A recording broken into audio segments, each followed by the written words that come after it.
You're listening to the Secure Dad Podcast. Discover ways to secure your home, protect your family, and embrace your role as a protector parent. Welcome, friend. I'm Andy Murphy, the creator of the Secure Dad. This podcast serves to help families become proactive in their safety. The information I share on this podcast is for general information purposes only. My goal is to empower you to make safer decisions for yourself and your family. Today is episode number 200 of the Secure Dad Podcast. On this episode, I'm going to be talking about the future of home security, home insurance, and what this potentially means for your family's privacy. All of this and more ahead on the Secure Dad Podcast. I want to encourage you to take the Secure Dad 5-Day Challenge with me. I will walk you through how to make your home safer in just 5 days, and it's all free. Each day of the challenge, I'll email you a short video that you can watch that will share with you a tip, an idea, or a concept that you can take to defend your home. You can join at any time when you sign up at the link in today's show notes or when you go to thesecuredad.com and click on 5-Day Challenge. Don't forget, you can grab your Protector Parent gear at the Secure Dad store. Grab shirts, hoodies, drinkware, downloads, and more when you go to thesecuredad.com and click on Store. Before we get going, as I said at the top of the show, this is the 200th episode of the Secure Dad Podcast. The Secure Dad started out as a personal blog in 2016. I actually wrote 100 articles before I recorded my first podcast. When I started the show, I really didn't know how it was going to go. I committed to doing it for a year, and then after that, I decided I was going to do 100 shows, and the next thing you know, we're here at 200. I'm still surprised to this day that I've had the amazing guests on this show that I've had. Some of them are household names who are world-renowned experts, New York Times best-selling authors, and folks who have even had their own TV show. I appreciate everyone who has sat down to talk with me, a dad who just wants to make the world a little safer for everyone. I also want to say thank you for your support. It means a lot to me. I appreciate the emails, the comments, everything that I have gotten. I wouldn't do this show if it weren't for you.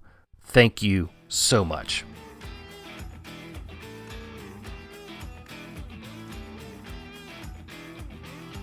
So today's show stems from a business transaction that caused me a little bit of concern. It was that State Farm acquired part of ADT, the alarm company. This was one of those lightning strike epiphanies that you get.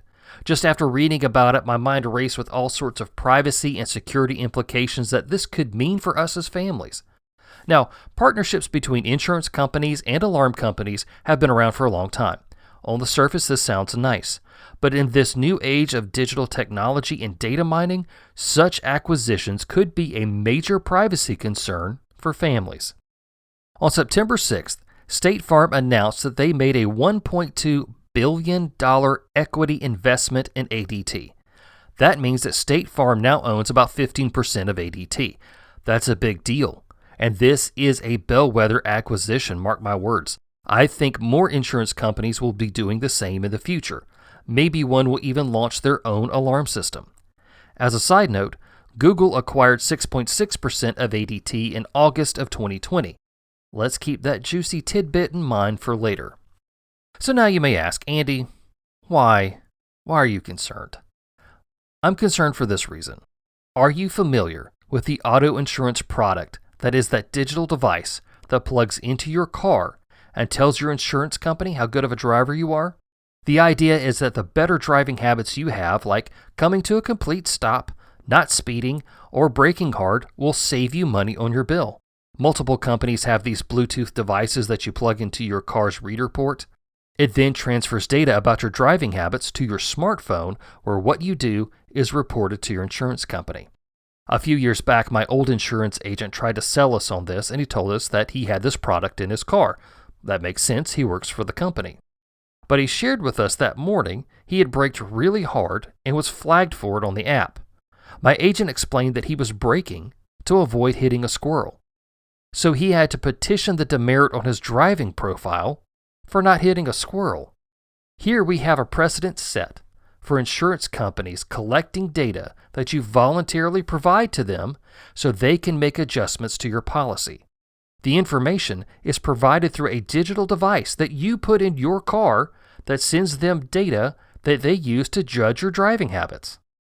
In great big broad terms, what we see is an insurance company rewarding you for compliance with behavioral standards that they set and monitor.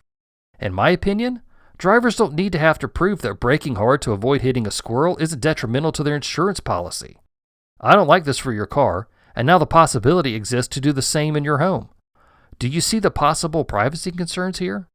If insurance companies have access to your home's data, like when your doors are locked, when you arm your alarm system, water leak detection, cameras, and motion sensors, they can glean a lot of information about what you do in the privacy of your home, and they're going to hold you accountable for it.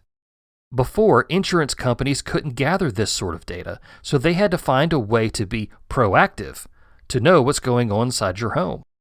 No one in their right mind is going to place a camera in their home that their insurance company provides so that their lifestyle can be judged. That's insane. But if you couch it as security with a discount, people might be much more open-minded to being monitored. So let's go over some fun, futuristic, hypothetical scenarios involving generic insurance companies that have invested in generic home alarm companies, because I think there's going to be a lot of them.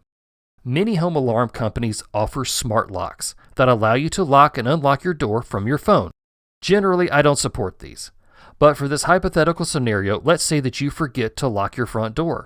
Your alarm company alerts you in their app. You're thankful that you can lock your door from your desk at your office. So let's say that this happens 2 to 3 times a month. Now, you get an alert from your insurance company app saying that your rates are going up because you're not locking your doors, thus creating a riskier environment for the home the company insures. You don't want that, right? So the insurance company offers you a free course on securing your home. You watch it and then you pass a test. After that, your rates go back down. Part of it might be called, accident forgiveness. Unfortunately, once again, you forget to lock your front door even after completing a course on home security. Now the insurance company wants to raise your rates again.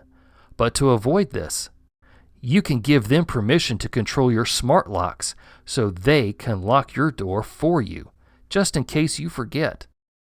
And just like that, this insurance company can lock and unlock your door, all to keep a discount on an overinflated policy. You might find that one hard to believe, but given enough time, I think you'll come around. So let's do another hypothetical futuristic scenario. I think this is fun. Many alarm companies offer smart home devices like water alarms that detect leaks near pipes, water heaters, and dishwashers. I think these are useful to have.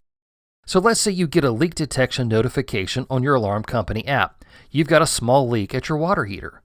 Now it's no big deal, so you go on with your life. That's the decision that you make, but you keep getting notifications about it. Now your insurance company chimes in saying that you need to fix this leak before the situation gets worse. They're just looking out for you. Well, the situation does get worse before you can have it fixed, and the water heater dumps 50 gallons of hot water across your attic. Steamy.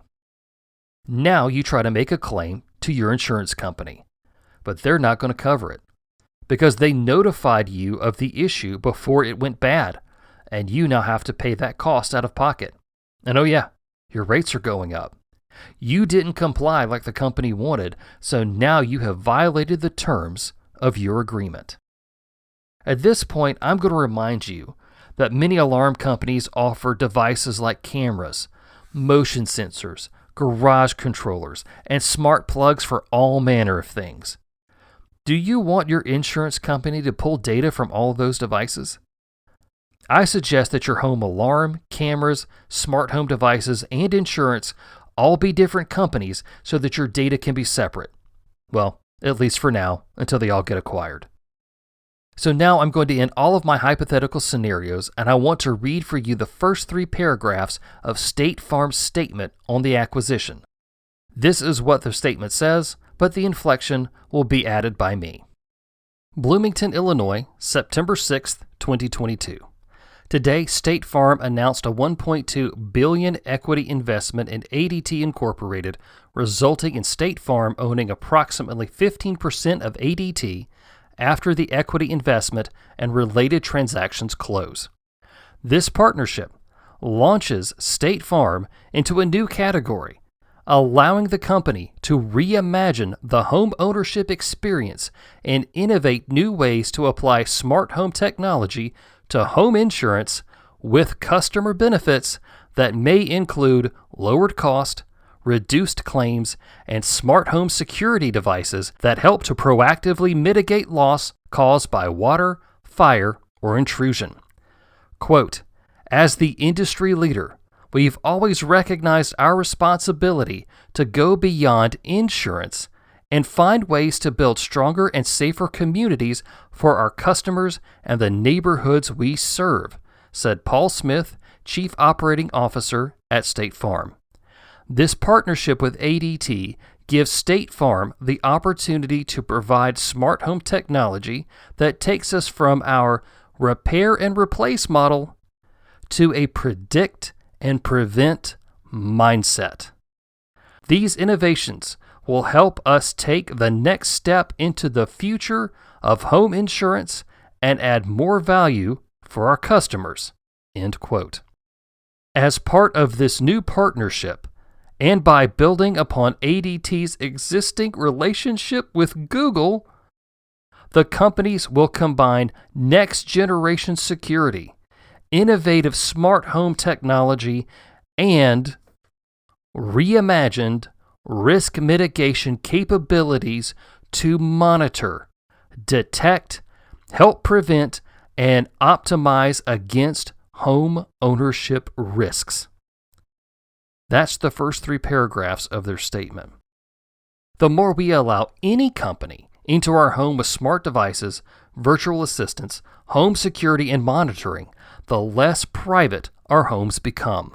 But hey, your insurance company's looking out for you, like a good neighbor.